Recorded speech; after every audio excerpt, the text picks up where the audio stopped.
The General Voyage Travel Agency banned for 3 months, and the driver who was involved in a ghastly road accident between the locality of Maholi, that's around Bumyebel, who has been suspended for 12 months. What was the atmosphere like at the General Travel Agency here in Douala? Our reporters went on the ground. We shall be telling you how it is a total ghost town in that locality. And in this edition of the news, the elephant population in Africa near extinction, with about 66% of them who have already disappeared. What is happening to the elephant population in Africa, and how can this be prevented? My guest tonight is an expert. We shall be discussing this and more in this edition of the news.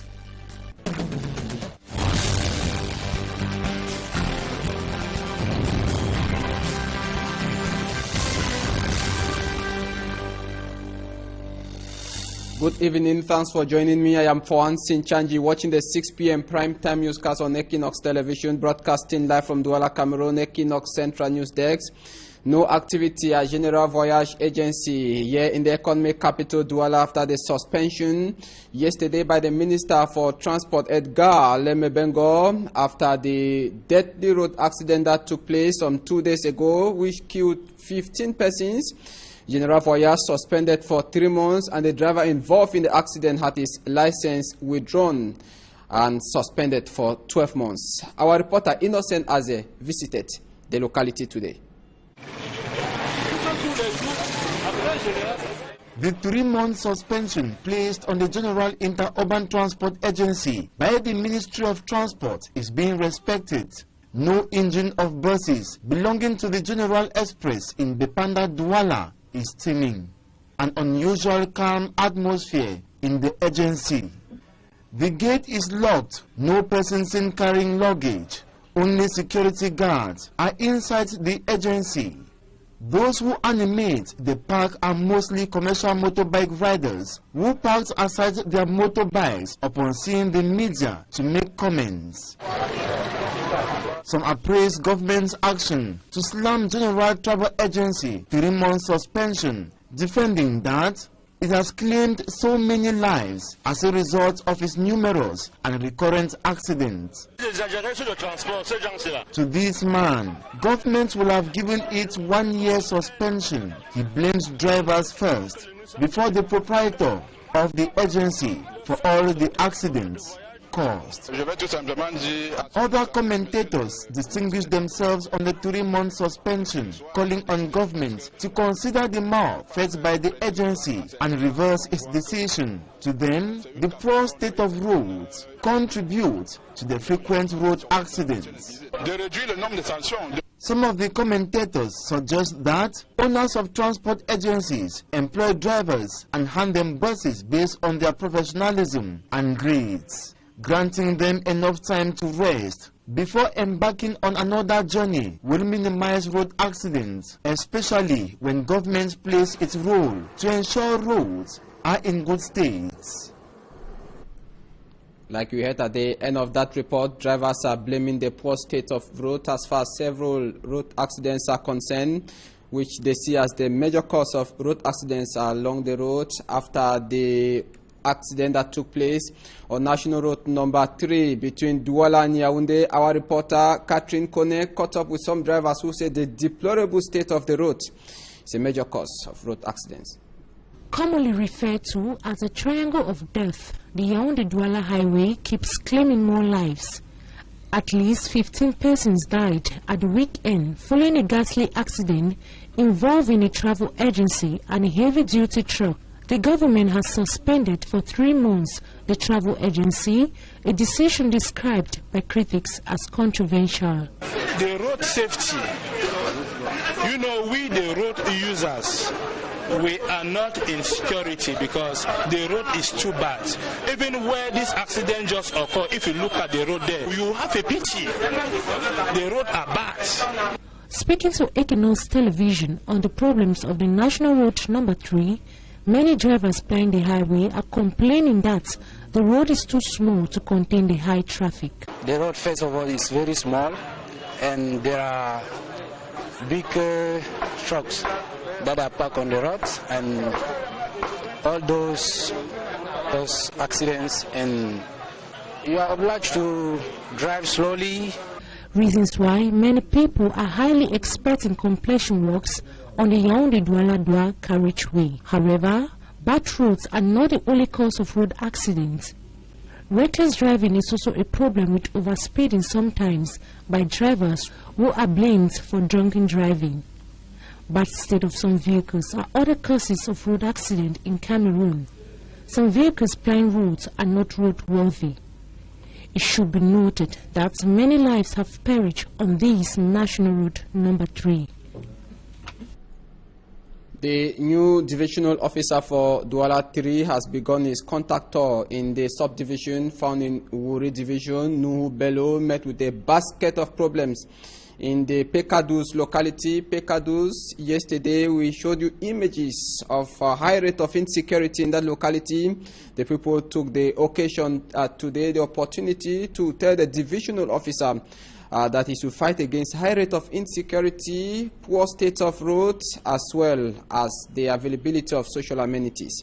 Smart, Njikan Gabriel.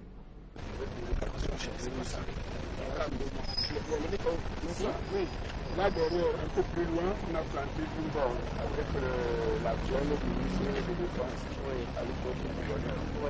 Il y a une borne là derrière.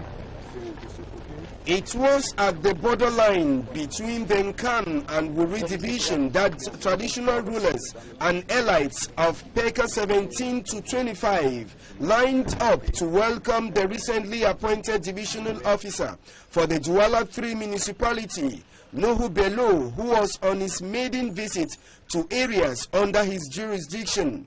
In each of the stopovers made by the DO at his different points of visit, Nuhu Bello was told by the spokespersons of the lack of basic social amenities like roads, electricity, and water, the problem of land titles, and the supernatural practice of witchcraft by some of the inhabitants were also forwarded to the DO to find lasting solutions. In response to their cries, the DO cautioned the inhabitants of Peka 17 to 25 to be promoters of peace and living together. He also warned that all of those who are against development through the practice of witchcraft will be brought to justice. Je voudrais ici inviter les sorciers à laisser ce travail. Et je suis accompagné du commissaire que vous voyez et ils vont s'occuper de tous les grands sorciers. Answering to problems related to land titles, Nuhu Bello advised the citizens to be responsible in land affairs so that their children could benefit in future. The divisional officer for Douala 3, Nuhu Bello, ended his tour in the Peka neighborhood with a call for all of the inhabitants to be promoters of national unity. Actors in the social economy are demanding better legal and regulatory framework plus financial support in order to boost the sector's activities. This was during the Open Door Day, which took place in the nation's capital, Yaoundé. Roland Akong cabled this report for the 6 p.m. news. Exhibitors from social economy organizations in Cameroon are showcasing their rich entrepreneurial initiatives at the Yaoundé Conference Center. I am here for this 3rd edition of the Social Economy Day to expose non-timber forest products, transform non-forest timber products like ogbono in powder, in cubes and in liquids. We have pepper in cube and powder and liquid. We also have things like plantains that we transform it into plantain flour, and we use the plantain flour to do things like peanuts, as you can see. So I do food transformation, and this food, my products are coconut and bitter cola. I have 14 products out of coconut. I have 3 products out of bitter cola. With coconut, I start with the coconut oil. Coconut oil is a food supplement.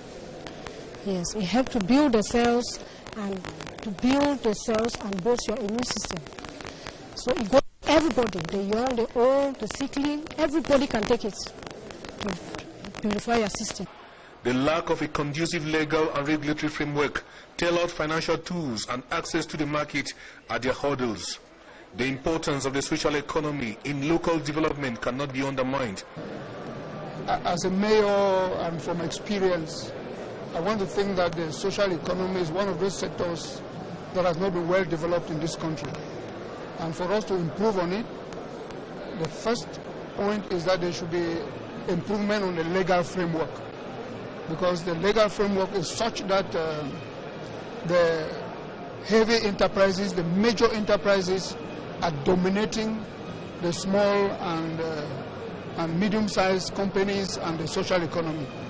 And therefore, with a legal framework that will protect the social economy, I think that will be a first major step towards the improvement of the social economy.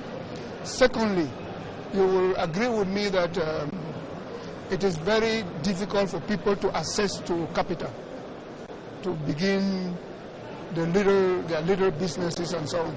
So there is need for a financial or a fiscal policy that will be able to permit the grassroots to have access to capital that can enable the population engage in social economy. Supporting the social economy is helping vulnerable individuals into the mainstream labor market. The third social economy open day in Yaoundé is focused on local development. From the Center region, we take you to the far north region of Cameroon, where Rotin Marwa, chief town of that region, are in deplorable state. Bike riders, like vehicle owners, have to brave the odds to carry out their respective activities. Catherine Kony. Poor road infrastructure continues to be a major problem in Cameroon. In Marwa, headquarters of the far north region is said to experience developments in terms of road infrastructure. The roads are practically impassable due to the deplorable condition. It is a nightmare during the rainy season as major roads turn into rivers, and in the dry season the road becomes dusty. The major road that depends on the urban community have become a shadow of itself. Inhabitants expresses anguish over unfulfilled promises by authorities in charge and said they are impatiently waiting for the municipal election to express their grievances. Marwa, c'est ma ville natale, c'est une ville qui m'a vu naître en 1900. To this inhabitant, he was born in this city, but for years now, Marwa has been left behind in the aspect of development. The roads are a nightmare to commuters. Activities have been paralyzed due to the bad state of roads. However, construction work was carried out in some major roads in the town of Marwa, but they are fast degrading, leaving inhabitants to question authorities on the 50 million francs CFA that was budgeted for the construction of major roads in Marwa 1 municipality. My guest tonight is Ngorang Kwame Paul. He is the coordinator of the biomonitoring as far as the Worldwide Fund for Nature is concerned. With him, we shall be looking at the deplorable state of African elephants in our respective forests in Cameroon. That will be in Africa. That will be in the second part of this news. We take you to Kenya. A news out of Cameroon. Kenyans are waiting for the last minute hearing from the Supreme Court to decide whether or not the election rerun will take place tomorrow. Catherine Kony. Tension mounts in Kenya ahead of election rerun Thursday, October 26, 2017. The court will hear an urgent petition by human rights activists arguing Kenya is not ready for the vote. There is uncertainty between the electoral law, the constitution, and how the courts have interpreted it. The main opposition leader, Raila Odinga, has said he will boycott the process unless major reforms are brought into the management of the Electoral Commission. President Uhuru Kenyatta insists the ballot must go ahead. Amidst the growing tension, the bodyguard of Kenya's Deputy Chief Justice was shot and wounded, and a senior official at the Electoral Commission fled to the US after receiving death threat. The Supreme Court has agreed to hear the last-minute petition which questions whether the Electoral Commission and its chairman will be able to conduct a free and fair election Thursday. However, the petitioners have asked the court its 2013 interpretation of the Constitution that if a candidate drops out, the whole months-long process should begin again rather than holding a rerun election. Meantime, latest information from Kenya is that the quorum was not attained as far as the Supreme Court is concerned. It has been postponed, and the Electoral Commission has held that the election, the rerun, will take place tomorrow as programmed, and has called on voters to assemble tomorrow to begin voting. And opposition leader Raila Odinga says he will not take part in the elections tomorrow for the rerun. The incumbent, that is Uhuru Kenyatta, says he is ready for tomorrow's rerun. Therefore, Kenya, there might be a showdown tomorrow as far as the rerun of the presidential election is concerned. We've come to the end of the first segment of this news. Join me and my guest now for the second part.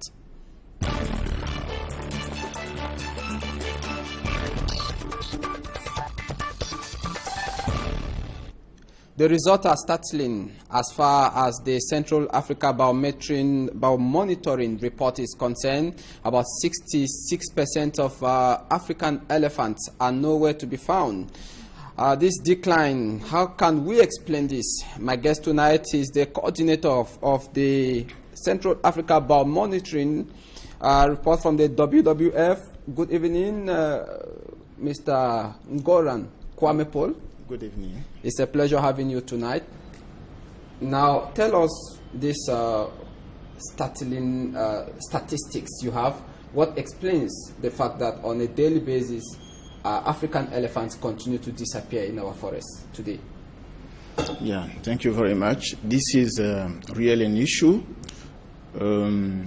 African elephants are really threatened, and the main cause of this is poaching for ivory.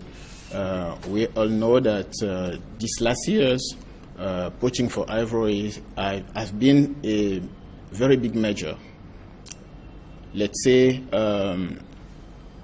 the price of ivory has increased a lot. So the demand is high, and people just put in place some networks to really poach. So it's become a very big activity in the forest. Mm-hmm. Now, what are those areas which are mostly hit in Africa? So maybe I should come back to the report and the work that we did. Yes. So we tackled 3 countries, and we focus on, let's say, 4 landscape, conservation landscape. Campoman National Park is part of it. So this is based in the Campoman landscape. We have the Tridom. The Tridom is taking into account 3 countries, Cameroon, Gabon, and Congo. And we have also the TNS landscape that concern Central African Republic, Congo, and Cameroon as well. So the study itself concerns 4 countries and 3 landscapes. All right. Now, statistics from these studies, do you have them? It shows that about 66%, there's a 66% decline. Is it a global, or is it a general overview, or selected? Yeah, of course, it's a general overview, but this is not, let's say, at Africa level. Since we are working in Central Africa, we focus on this area that covers about 6 million hectares, and these surveys show that in this area we have about 66% decrease in elephant population. So as compared to the 2008 figures. All right. So it's not the same. The only result that we get. We have also estimate about great apes. So for great apes, the situation is better because we have, let's say, a probable stability in population density. Now, what about the Tridom? I'm interested in Cameroon and two other countries you talk about. What's the situation in Cameroon? Yeah, in Cameroon, the situation is much better in Campo National Park. In Campo, let's say, the density is very low, so it's very difficult for, let's say, ivory traders to go and look for elephant because they will spend a lot of time, a lot of energy, a lot of resources. Since the density was very high in the tridom landscape and TNS, they focus on these areas. So in the last 10 years, the situation has become worse in this. We have estimated about 4 elephant kits per day. So that's really a big issue. And as compared to the whole region that we cover, the number of elephant kits per day was 6. So let's say tridom is a big concern. All right, it's a big concern in Cameroon. Now, when we talk of biomonitoring, how is the WWF doing this? How do you go about doing the biomonitoring? Okay, maybe we should explain what the biomonitoring is. It's all about. Yeah, it could be better for people to understand. Yes. So biomonitoring is what we call ecological monitoring. So ecological monitoring is the monitoring of ecosystems. So monitoring ecosystems is the basis for conservation. So we call it conservation science because it provides information about the status of the protected areas. So the area of interest, like we can have densities, we can have the main threats that we encounter in the protected area, we can have the relation in between species and between the species and the habitat. So this is about ecosystem. So monitoring this helps to gather some basic information that guide protected area managers for decision making and also to orientate field activities.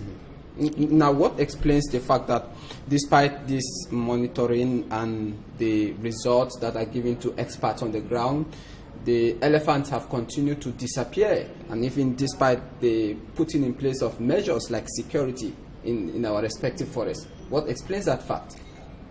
Yeah, let's say in the past years, the monitoring activities did not, let's say, take into account all the protected areas as well as the peripheral areas, the surrounding areas. So we have developed really a strategy to have the maximum information because, you know, in the forest, animals don't have limits. So concentrating on protected areas only is not really efficient.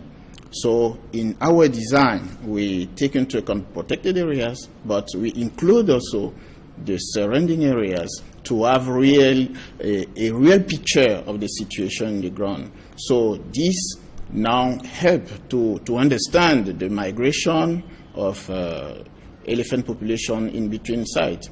Because if you protect only one site, and you know that animals may migrate, so then they can be killed outside because you are not taking any conservation measure there.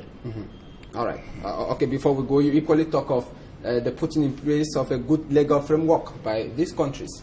Tell us more about that. Yeah, we know that in countries, the ministries in charge of wildlife protection, of the management of protected areas, are responsible for conservation. Some measures are in place to really tackle this kind of problem, but we can say that these measures are sometimes not effective, and WWF is supporting some activities in order to really better or improve the way the activities are conducted. Like we have the law enforcement, that is the major activity. So there are anti-poaching patrols, but sometimes there are governance problems and these patrols are not really effective. And there's also a lack of resources. Let's say human resources, financial resources, logistic resources, and all this really reduce the effectiveness of activities in the field. All right. So what are you proposing before we leave? In order to boost? Yeah, in order to boost. So the launch of this report is really a call to the international community, to the let's say the North government, to assist and to support conservation activities in Central Africa, because, as you know, Central Africa is the green heart of Africa, and it's the second largest forest block in the world after the Amazonia. So it is really important to conserve this area. If not, we will really break the ecological conditions in which we live in. All right. Okay. It was a pleasure having you, Ngoran Kwame Paul. We are from Côte d'Ivoire, but based here in Yaoundé. Yes. It was a pleasure being with you in tonight's edition of the news, the 6 p.m. prime time newscast on Equinox Television. Thanks for watching. The team joins me to say good night.